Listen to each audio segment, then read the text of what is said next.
2 years ago, this was the winery. So basically from what you see upstairs, this was the original cellar.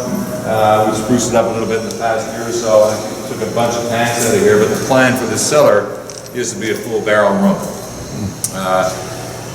Jost Vineyards was started by the Jost family back in the early 80s. Came from Germany, 400 years of winemaking in the Rheingau.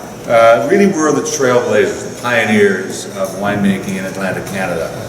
Came here, bought a 1,000-acre ranch that was mixed purpose, hogs and cattle, and some crops, but planted vines for their own use in typical European fashion. As they started to grow and people got to realize that, wow, we can actually make wine here, then it became more of a commercial venture and then expanded to what it is today. My wife Donna and I actually acquired Jost Vineyards 5 years ago as one of 3 wineries within our Devonian Coast Wineries portfolio.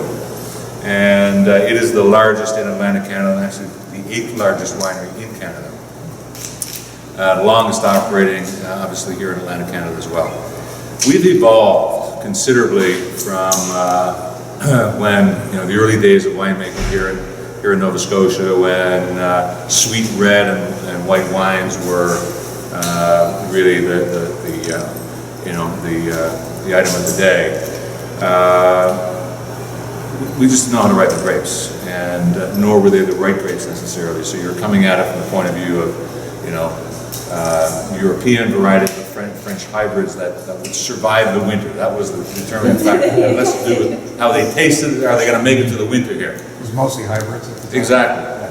And so anyway, to this very day, and through the whole process, as we brought more and more talent into the region who had experience making wine, and so we've gotten beyond the fact that we can survive here, but the wine quality in the past 5 or 6 years has really evolved. We're going to talk a little bit more about that as we go up in the tasting room, particularly around our Appellation Paddle Bay program.